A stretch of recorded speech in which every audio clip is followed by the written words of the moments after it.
Nano तरल urea दानेदार urea का विकल्प है। ये बोरी वाली यूरिया से सस्ती है, किसान की लागत कम करती है। इसके उपयोग से जल, जमीन और पर्यावरण तीनों बचते हैं। लेकिन ये सब तब होगा जब हमारे किसान भाई इसका सही से फसल में इस्तेमाल करेंगे, क्योंकि सही समय, सही मात्रा और सही तरीका अपनाने पर ही नैनो तरल यूरिया के अच्छे रिजल्ट मिलते हैं। जैसा कि आप मेरे हाथ में देख सकते हैं, ये बॉटल है, ये आधे लीटर की इफ़को नैनो यूरिया की बॉटल है किसान भाइयों। और इस आधे लीटर की बॉटल में पूरे 1 बोरी यूरिया, जो आप पारंपरिक यूरिया इस्तेमाल करते हैं, उसकी ताकत इस आधे लीटर बॉटल में समाई हुई है। तो हम आज इस वीडियो में जानने की कोशिश करेंगे कि जो पारंपरिक यूरिया हम इस्तेमाल करते हैं और ये जो नैनो यूरिया है, इन दोनों में अंतर है क्या और क्यों हमें विकल्प की ज़रूरत पड़ी पारंपरिक यूरिया से। नैनो तरल यूरिया को हर तरह की फसल, धान, गेहूं, गन्ना, फल फूल, सब्जियों और दलहन तिलहन में इस्तेमाल किया जा सकता है। बस ध्यान इतना रखना है कि इसका छिड़काव फसल में पत्तियां होने पर ही करें, क्योंकि नैनो यूरिया से फसल को नाइट्रोजन पत्तियों के जरिए मिलती है। लगभग सभी फसलों पे हम नैनो यूरिया का इस्तेमाल कर सकते हैं। जैसे धान्य फसलें हो गई, जैसे आपका गेहूं हो गया, धान हो गया, ज्वार हो गया, मक्का हो गया, बाजरा हो गया, इन सब में क्या करना होता है किसान भाइयों कि हम जो बुआई के 30 से 35 दिन पे हम पहला छिड़काव करेंगे, जब टहनियाँ बननी शुरू हो जाएंगी।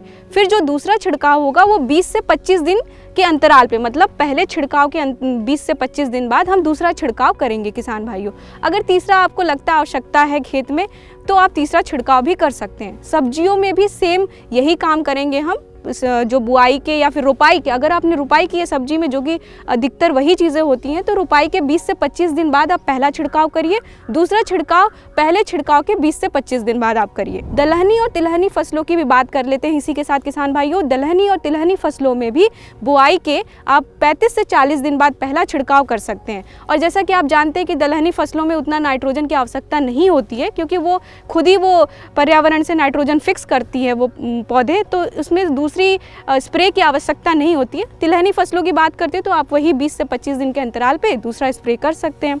अब आइए बात करते हैं गन्ना की। गन्ना में क्या होता है किसान भाइयों कि वही अंकुरण के 35 से 60 दिन पे पहला छिड़काव करेंगे, दूसरा छिड़काव और पहले छिड़काव में जो वही 20 से 25 दिन का अंतर रहेगा, यानी कि आपका वही चीज़ हो जाएगा 65 से 80 दिन पे दूसरा छिड़काव होगा गन्ने के केस में। तीसरा छिड़काव आपका 85 से 100 दिन पे होगा। तो गन्ने में आपको 3 छिड़काव करने हैं, क्योंकि गन्ने में नाइट्रोजन की आवश्यकता ज़्यादा होती है, इसलिए हम इसमें 3 स्प्रे करते हैं और ये लंबी अवधि की फसल भी मानी जाती है। नैनो तरल यूरिया का किसी भी तरह के स्प्रेयर या फिर ड्रोन से छिड़काव किया जा सकता है। 15 से 16 लीटर की एक टंकी में करीब 2.5 ढक्कन नैनो यूरिया मिलानी है और फसल में ऐसे छिड़काव करना है कि पत्तियां पूरी तरह भीग जाएं। किसान भाइयों, अब मैं आपको बताने वाली हूँ कि ये जो नैनो यूरिया की बॉटल है, आप इसका इस्तेमाल कैसे कर सकते हैं और कितना ढक्कन हमें इसमें डालना पड़ेगा और प्रति एकड़ के हिसाब से इसका कितना ज़रूरत पड़ेगा। तो जैसा कि आप देख सकते हैं, ये बैटरी चलित स्प्रेयर मशीन है। तो इसमें क्या, ये जो टंकी इसमें लगी हुई है, तो इसमें आपको क्या करना है किसान भाइयों, ये जो नैनो यूरिया की बॉटल है उस पर जो ढक्कन लगा हुआ है वो एक ढक्कन 25 ml का है। तो आपको क्या करना है कि कम से कम 3 ढक्कन, एक जो टंकी आती है उसमें आपको डालना है, पानी आप भर लीजिए एक टंकी में, फिर 3 ढक्कन इसको डाल दीजिए। इस तरीके से अगर आपका 1 एकड़ का खेत है किसान भाइयों, तो आपको कम से कम 8 टंकी, मैं तो कहती हूँ 8 टंकी में पर्याप्त मात्रा में आपका छिड़काव हो जाएगा। मतलब 1 एकड़ के लिए आपको 8 टंकी की आवश्यकता पड़ेगी। ये जो एक टंकी आपको दिख रही है, ऐसी आपको 8 बार छिड़काव करना पड़ेगा। अब आपके दिमाग में ये सवाल आ रहा होगा किसान भाइयों कि अब हमको स्प्रेयर मशीन चलानी है तो उसका मजदूरी भी लगेगा, हमारा मतलब लेबर कॉस्ट बढ़ेगा।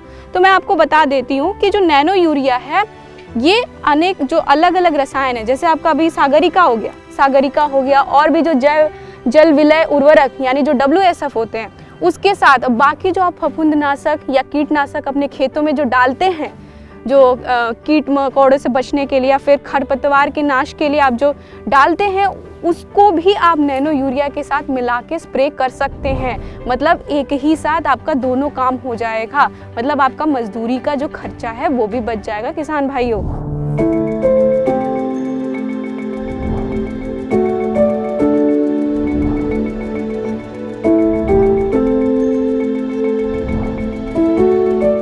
किसान भाइयों, तो आपको अब बताते चले कि जो आप दानेदार यूरिया का इस्तेमाल करते हैं उसमें आपने खरपतवार की समस्या को बहुत झेला होगा। वहीं नैनो यूरिया में क्या करते हैं हम, जो स्प्रे है वो पत्तियों पे करते हैं, तो वो खरपतवार को वो पोषक तत्व नहीं मिल पाते। हमारे फसल ही उस पोषक तत्व को लेते हैं, जिससे हमारी फसल की बढ़वार ज़्यादा होती है, उत्पादन बढ़ता है। और लाजमी सी बात है किसान भाइयों, आपका उत्पादन बढ़ेगा तो आपकी आमदनी भी बढ़ेगी।